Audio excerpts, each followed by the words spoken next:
Hello, friends of YouTube, fellow isopod keepers. This is going to be another care type video. Um, this is on a species I rarely show off just because they're tiny and it's hard to film them. This is I'm using my macro lens right now, and there's a little springtail so you can see how big they are. This is adult size, by the way. This is Armadillidium Marbleized. Really cool. If I can get them into focus. And they are aptly named for their marble type coloration and patterning. And it's pretty variable.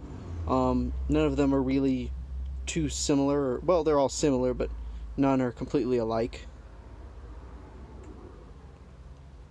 Let's see if I can put this down, make for easier. Again, I apologize for the shakiness. It's just, it'd be like that, you know? It's hard to hold them steady on like this little macro lens on my cell phone camera. Anyways, care for these guys is more or less identical to any other Armadillidium. They like a dry side and a damper side. Not wet or anything like that, but you know what I mean. I'll show you their setup in a second after I get some more close-ups of them, just so you can admire them, because they're hard to see since they're so tiny. But a very cool species. Easy to care for. They're slow to get up to breeding age, but once they do, they have lots of babies, so that's good. They're quite expensive. I paid a pretty penny for mine. I'll probably have some available by springtime, so if anybody wants to pick any up, you might be able to do that. Yeah, here's one all curled up in there. Very cool. So I'll show you their setup. This will make it much easier to film. So taking the macro lens off, you can kind of see they're in a tall shoebox container from the container store. I'm feeding right now, so we're getting lots of pumpkin and squash up in here.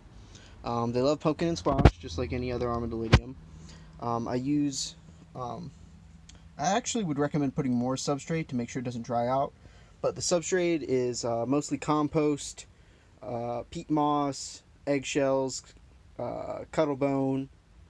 There's some limestone mixed in there for calcium. There's some lichen in here, some sphagnum moss, a variety of deciduous leaves. Deciduous leaves is the arguably the most important part of any isopod's diet. But there's one. There's a couple more. But yeah, very cool species, very easy to take care of.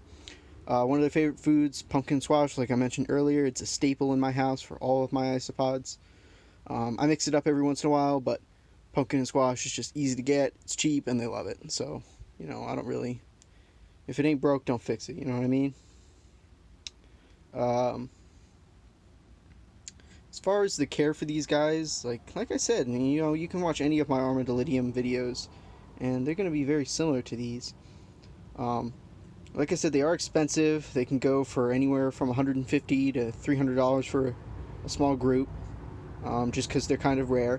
I believe they're from Spain. Don't quote me on that, but I'm pretty sure they are from Spain. They came into the hobby about 3 or 4 years ago. As far as I know, about a dozen people have them. Possibly more as of this video, because I think Ken let a whole bunch go not that long ago. I know I was one of the first to have them besides him and the original importers. But yeah, very cool. Hopefully these guys breed well for me and I'll be able to pass them along to everybody else. Might as well mention it while I'm here. If anybody's interested, I'm going to be doing a presentation on bioactive reptile keeping at the Bay Area Reptile and Amphibian Society in Palo Alto, California on January 25th, I believe. It's a Friday.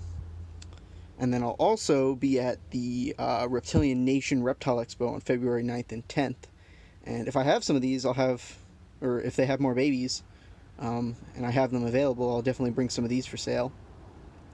But yeah, like I said, very simple setup. There's the loquat leaves, there's oak leaves, maple leaves. They really like the loquat. All of my Armadillidium like loquat. I think loquat is also known as like Japanese plum or something like that. But I have a tree in my backyard and provides lots of those leaves for me. But yeah, I'm about to feed them. I'm going to put just a little chunk of pumpkin on one side, um, probably on the drier side, and then I'm going to mist the other side, just so that way they have a good place to hang out, to regulate their their gills, get the gills nice and moist. Yeah. Overall, I would definitely recommend them if you can afford them. They're really small and kind of, aloof, but they're just cute as heck when you open them up and see them. Um, they're not like Armadillidium so much where they're out and about all the time, but the care is almost the same. I wouldn't keep them quite as moist as Armadillidium, at least as moist as I keep Armadillidium. They like it a little bit on the cooler side. They don't like it quite as warm as, say, Maculatum. I probably keep them at like 75. They do pretty well for me at that temp. And yeah, I guess I'll do a close-up of one real quick to end the video. Hold on one second. How's that? Good a way to end a video as any. My macro lens is dirty, so that's not helping my case here. But still, I hope you guys enjoyed the video. This one was a little bit all over the place, but I thought it would be cool to show you a rarer species, since I haven't really been making any more, super rare isopod videos. I've done a couple on pretty basic species in the last little bit, but I hope you guys enjoyed this one and you learned something. Hopefully add something to your wish list. And yeah, have a good night. Enjoy your evening. Happy isopod keeping. Happy holidays. Later.